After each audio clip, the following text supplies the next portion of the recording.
une plainte collective qui se fait là. Voilà, oui, oui. Il ne faut pas lâcher. N'oubliez pas de mettre le numéro de l'avocat sur vos mains. Voilà. Donc on te reproche, on vous approche à vous tous d'être habillés en noir, toi et les autres. Moi aussi je suis habillée en noir. Oui, tout le monde. Je suis un black man, mais le noir c'est pratique. Quand on est pauvre comme moi, qu'on n'a pas les moyens, eh ben, le noir c'est pratique. Et en plus, c'est pas salissant et ça m'incire. Mais ça veut dire que je suis une black black. Mais qu'est-ce que c'est que ce délire?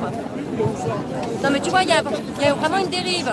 C'est maintenant on va te dire comment tu dois penser, comment tu dois t'habiller, et limite, même ta bibliothèque, si elle ne répond pas à la doxa, hein, à la pensée, à la bien-pensance, pardon, eh ben, tu peux être emmené en garde à vue. Ça rappelle les deux jeunes là, Biarritz, dans un camion, deux jeunes Allemands qui avaient été interpellés et mis en prison parce que dans le camion, ils avaient retrouvé de la lecture d'extrême gauche.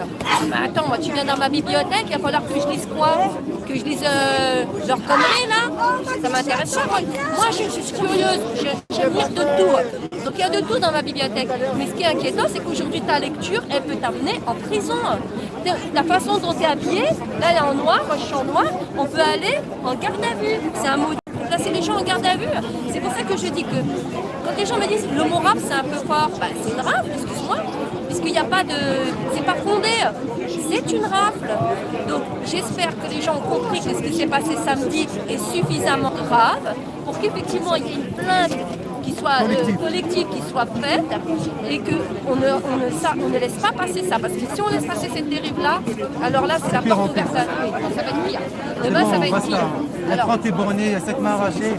Ça fait 2 ans qu'on subit ça. Il faut qu'on arrête, qu'on s'organise et faire des choses concrètes. Ils t'ont demandé qu'est-ce que tu pensais de l'État et quelles étaient tes pensées, tes opinions politiques. Parce qu'il y en a une, quand elle a été là-bas à la sûreté. Tu vois? Alors ça rappelle quoi? Il faut savoir que là, ils ont passé des décrets. Tu es au courant, là, il y a un décret qui est passé le 4 décembre. Et maintenant, tu peux être fiché en regard de ton orientation politique, ton orientation philosophique, tes idées religieuses, ta pratique sportive, tes maladies, même tes maladies. Tu te rends compte? Ils vont trop loin là. Et je suis sûre que c'est même pas conforme au droit, entre guillemets, européen, puisqu'ils nous vendent l'Union européenne. Donc tout ça, en fait, quand ils te demandent si tu appartiens à un groupe politique, c'est pour remplir leur fichage. Ils sont partis pour nous ficher.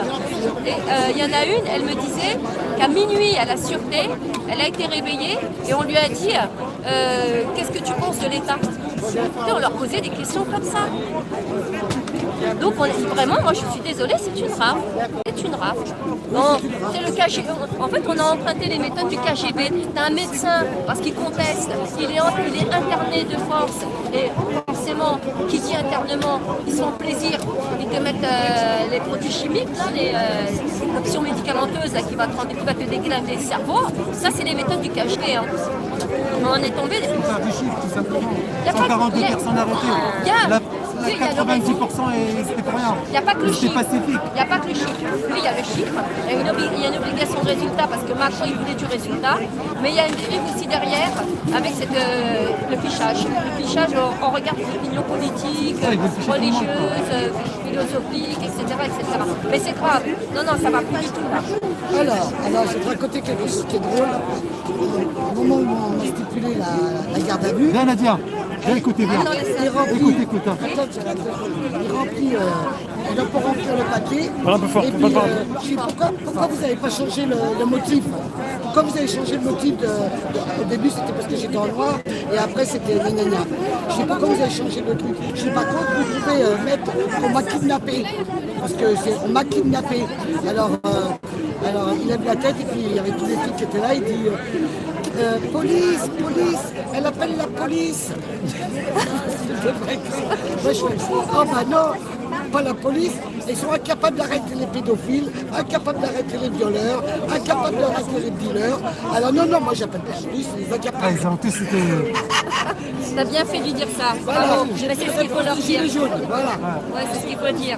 Donc en plus ils se moquent. Hein. Tu vois, ils se la moquent. police, elle était kidnappée. Moi je suis sûre, je suis persuadée que sur le plan juridique, ce qui s'est passé samedi, c'est grave. C'est attaquable. Ouais. Moi je dis que si on a des bons avocats qui veulent se mettre sur l'affaire, moi je te jure que je fais de la cagnotte.